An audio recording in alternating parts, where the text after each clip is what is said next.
Hello friends, home cook মঞ্চতে আপনাদের সবাইকে অনেক অনেক স্বাগত। আজ আমি বানাবো মাছের ঝোলের একটা রেসিপি। একদম হালকা পাতলাভাবে হবে মাছের ঝোলের এই রেসিপিটি।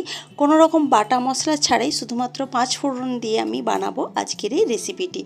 তো এই রেসিপিটি বানানোর জন্য প্রথমেই আমি কড়াইতে কিছুটা 5 ফোড়ন, আমি শুকনো কড়াইতে 5 ফোড়ন ভাজতে দিয়েছি। শুকনো কড়াইতে 5 ফোড়নটাকে ভালোভাবে ভেজে নেব। তো এখানে তো বেশ কিছুটা 5 ফোড়ন নিয়েছি, তার সাথে নিয়েছি কিছুটা গোটা জিরে। 5 ফোড়নের মধ্যেও কিন্তু জিরে থাকে, তাও আমি একটু এক্সট্রা জিরের গন্ধটাও ভালো লাগবে সেই জন্য কিছুটা গোটা জিরে দিয়েছি, আর তার সাথে কিছুটা কালো জিরে দিয়েছি। তো কালো জিরে গোটা জিরের সাথে 5 ফোড়নটাকে আমি ভালোভাবে এইভাবে শুকনো কড়াইতে নেড়ে চেড়ে ভালোভাবে ভেজে নিচ্ছি। সুন্দর একটা গন্ধ বের হওয়া পর্যন্ত 5 ফোড়নটাকে ভেজে নিতে হবে। তারপরে আমি ঠান্ডা করে এটাকে গুঁড়ো করে একটা এয়ারটাইট কন্টেনারে আমি রেখেছি। এখন একটা কড়াইতে আমি কিছুটা সরষের তেল গরম করতে দিয়েছি। তো মাছের ঝোলের জন্য প্রথমে মাছটাকে আগে ভেজে নেব। তো নুন আর হলুদ দিয়ে মাখিয়ে রাখা মাছের টুকরোগুলোকে আমি এই তেলের মধ্যে ভেজে নেব। তো তেলটা বেশ ভালোভাবে গরম হয়ে যাওয়ার পর আমি মাছের টুকরোগুলোকে তেলের মধ্যে দিয়ে দিয়েছি। এখন এই মাছগুলোকে দুদিক থেকে খুব ভালোভাবে লালচে করে ভেজে নিতে হবে। আর এই মাছের ঝোলটা কিন্তু হবে সম্পূর্ণ মশলা ছাড়াই বলা যেতে পারে। কোনো রকম বাটা মশলা, পেঁয়াজ, রসুন, আদা, জিরে, ধনে কিচ্ছু দেব না। একদম 5 ফোড়ন দিয়েই আমি কিন্তু এই রেসিপিটি বানাবো। একদম হালকা পাতলাভাবে কিন্তু হবে এই রেসিপিটি। তো মাছের একদিক কিন্তু ভালোভাবে লালচে লালচে করে আমি ভেজে নিয়েছি। এখন অন্য দিকটা ঘুরিয়ে দিয়েছিলাম ভেজে নেওয়ার জন্য।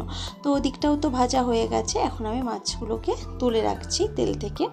যে তেলটা রয়ে গেছে ওই তেলের মধ্যে আমি দিয়ে দিচ্ছি পটল। লম্বা করে কেটে রেখেছি পটল, যেটাকে জল দিয়ে ভালোভাবে ধুয়ে জলটাকে ঝরিয়ে রেখেছি।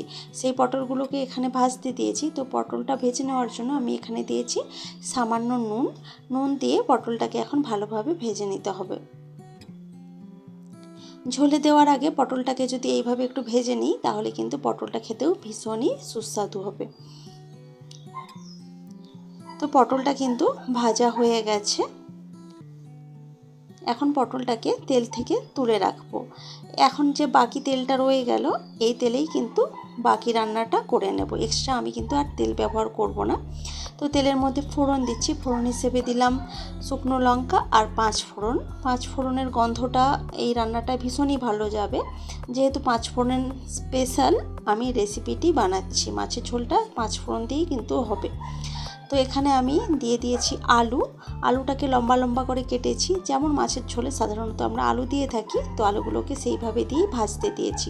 আলুর গায়ে কিন্তু সুন্দর একটা লালচে কালার ধরে গেছে। এখন আমি এর মধ্যে দিয়ে দেব একটা টমেটো, আমি লম্বা লম্বা করে কেটে রেখেছি। সেই টমেটোটাই এখন আলুর সাথে ভাজতে দিয়েছি।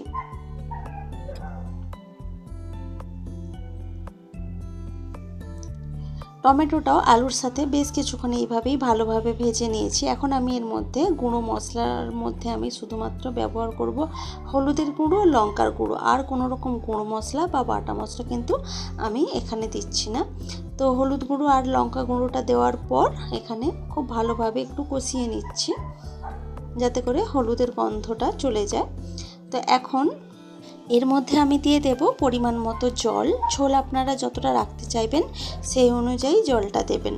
যেহেতু একটা পাতলা ঝোল বানাবো তো সেই জন্য জলের পরিমাণটা কিন্তু একটু বেশিই দিয়েছি। তো জলটা দিয়ে একটু নাড়াচাড়া করে দিয়েছি। এখন আমি এর মধ্যে দিয়ে দেব স্বাদ মতো নুন।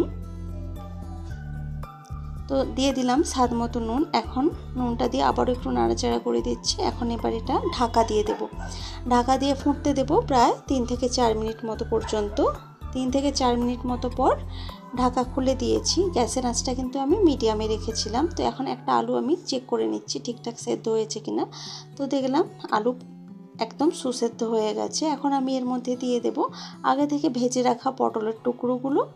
তার সাথে দিয়ে দেব আগে থেকে নুন আর হলুদ দিয়ে মাখিয়ে রাখা যে মাছগুলো আমি ভেজেছিলাম সেই ভাজা মাছগুলোই এর মধ্যে দিয়ে দেব। তো পটল আর মাছ ভাজাটা একই সাথে দিয়ে দিচ্ছি। তো দিয়ে একটু নাড়াচাড়া করে মাছের টুকরোগুলোকে একটু ঝোলের সাথে মিশিয়ে দিচ্ছি। এখন এটাকে আমি ঢাকা দিয়ে দেব। ঢাকা দিয়ে প্রায় 2 থেকে 3 মিনিটের জন্য ভালোভাবে ফুটতে দেব। 2 থেকে 3 মিনিট মতো পর ঢাকা খুলে দিয়েছি। দেখুন আর খুব ভালোভাবে কিন্তু ঝোলটা ফুটে গেছে। এখন আমি এর মধ্যে দিয়ে দেব আমি যে প্রথমেই যে 5 ফোড়ন, জিরে আর কালো জিরে একসাথে মিশিয়ে ভেজে রেখেছিলাম, ভেজে গুঁড়ো করে রেখেছিলাম, সেই গুঁড়ো মশলা থেকেই 1 চামচ গুঁড়ো মশলা আমি এর মধ্যে ছড়িয়ে দেব। তো রান্নাটা প্রায় শেষের পথে, তো রান্নাটা একদম কমপ্লিট হওয়ার আগে এই গুঁড়ো মশলাটা কিন্তু মেশাতে হবে, এতে করে গন্ধটা ভীষণ ভালো লাগবে এই ঝোলের। আর এই 5 ফোড়নের মশলাটা কিন্তু আপনারা স্টোর করেও রাখতে পারেন, অনেক দিন পর্যন্ত রয়ে যাবে। আপনারা নানা রকম সবজিতেও কিন্তু ইউজ করতে পারেন, দারুণ হয় কিন্তু খেতে। তো এরপরেই গ্যাসের আঁচটা অফ করে আমি স্ট্যান্ডিং টাইমের জন্য ঢাকা দিয়ে রেখেছিলাম 5 থেকে 6 মিনিটের জন্য। তারপর দেখুন সার্ভ করে দিয়েছি। দেখে নিশ্চয়ই আপনারা বুঝতেই পারছেন একদমই হালকা পাতলাভাবে কিন্তু এই মাছের ঝোলের রেসিপিটি বানানো হয়েছে। এই গরমের সময় একদমই যখন মশলাপাতি খেতে ভালো লাগে না, মুখেও ভালো লাগে না, শরীরের জন্যও কিন্তু ভালো না, তখন এইরকম একটা হালকা পাতলা মাছের ঝোল কিন্তু থাকলে বেশ ভালো হয়। এটা খেতেও যেমন ভালো লাগে, শরীরের জন্যও কিন্তু খুব ভালো। তো আপনাদের এই রেসিপিটি কেমন লেগেছে সেটা কিন্তু কমেন্ট করে অবশ্যই জানাবেন। ভালো লাগলে লাইক, কমেন্ট, শেয়ার করবেন এবং প্লিজ আমার চ্যানেলটি সাবস্ক্রাইব করে আমার পাশে থাকবেন। তো আজকের ভিডিওটা এ পর্যন্তই থাক, দেখা হচ্ছে অন্য কোনো দিন অন্য কোনো রেসিপিতে। আজকের মতো টাটা, বাই বাই।